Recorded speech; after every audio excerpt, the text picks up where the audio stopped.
रहस्यमय संत और शापित गुफा। बहुत समय पहले उत्तराखंड की एक घनी पहाड़ियों में एक रहस्यमय गुफा स्थित थी। इस गुफा के बारे में गांव वालों का कहना था कि जो भी वहां गया वह कभी लौटकर नहीं आया। यह कोई आम गुफा नहीं थी, बल्कि उसमें एक अनदेखी शक्ति का वास था। गांव में एक निर्धन किसान अर्जुन रहता था। वह अपनी पत्नी माया और छोटे बेटे के साथ बड़ी कठिनाइयों से जीवन बिता रहा था। एक दिन गांव में एक रहस्यमय संत आया। वह लंबी सफेद दाढ़ी और गहरे लाल वस्त्र पहने था। उसकी आंखें किसी अज्ञात रहस्य से भरी हुई थीं। उसने गांव वालों से कहा, जिसे असीमित धन चाहिए वह इस गुफा में जाकर वहां रखा एक प्राचीन मूर्ति ले आए। लेकिन सावधान, जो भी उस मूर्ति को छुएगा उस पर एक भयानक श्राप लगेगा। लालच में आकर गांव के कई युवकों ने गुफा में जाने की कोशिश की, लेकिन कोई लौटकर नहीं आया।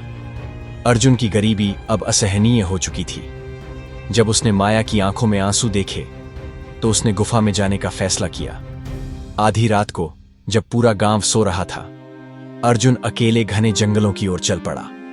जैसे जैसे वह गुफा के करीब पहुंचा, हवा की सरसराहट बढ़ने लगी। पेड़ अपने आप हिलने लगे और एक अजीब सन्नाटा छा गया। गुफा के द्वार पर पहुंचते ही अर्जुन को ऐसा लगा कि कोई अदृश्य शक्ति उसे पीछे खींचने की कोशिश कर रही है। लेकिन उसने हिम्मत जुटाई और अंदर प्रवेश किया। अचानक गुफा में रखे दीपक अपने आप जल उठे और एक हल्की नीली रोशनी पूरे स्थान पर फैल गई। गुफा के बीचों बीच एक वेदी थी, जिस पर वह रहस्यमय मूर्ति रखी थी। जैसे ही अर्जुन ने उसे छूने के लिए हाथ बढ़ाया, पूरी गुफा कांपने लगी। अचानक मूर्ति से एक काली धुंध निकली, जिसने हवा में आकार लेना शुरू कर दिया। कुछ ही क्षणों में वह एक विशाल भयानक परछाई में बदल गई, जिसकी आंखें रक्त की तरह लाल चमक रही थीं। अर्जुन घबराकर मंत्र पढ़ने लगा, लेकिन जैसे जैसे वह मंत्र उच्चारण करता गया, गुफा की दीवारों पर अजीब आकृतियां बनने लगीं। तभी वह परछाई एक कड़वी चीख के साथ अर्जुन की ओर झपट पड़ी। अर्जुन के शरीर पर काले निशान उभरने लगे, मानो कोई श्राप उस पर लगा दिया गया हो। उसकी चीख से पूरी गुफा गूंज उठी, लेकिन बाहर कोई सुनने वाला नहीं था। अर्जुन ने पूरी ताकत से बाहर निकलने की कोशिश की, लेकिन गुफा के दरवाजे अपने आप बंद होने लगे। आखिरकार एक अंतिम प्रयास में वह भागने में सफल हो गया, लेकिन जैसे ही उसने जंगल में कदम रखा, उसे दूर खड़े संत की डरावनी हंसी सुनाई दी। संत ने आंखें बंद कर कुछ बुदबुदाया और धीरे धीरे जंगल के अंधेरे में गायब हो गया। अर्जुन किसी तरह घर लौटा, लेकिन अब उसे अजीब महसूस हो रहा था। उसे ऐसा लग रहा था कि कोई अनदेखी शक्ति उसकी निगरानी कर रही है। जब उसने घर का दरवाजा खोला तो माया अंधेरे में बैठी थी। उसकी आंखें खाली और उदास थीं। अर्जुन ने कांपते हाथों से उसके कंधे पर हाथ रखा।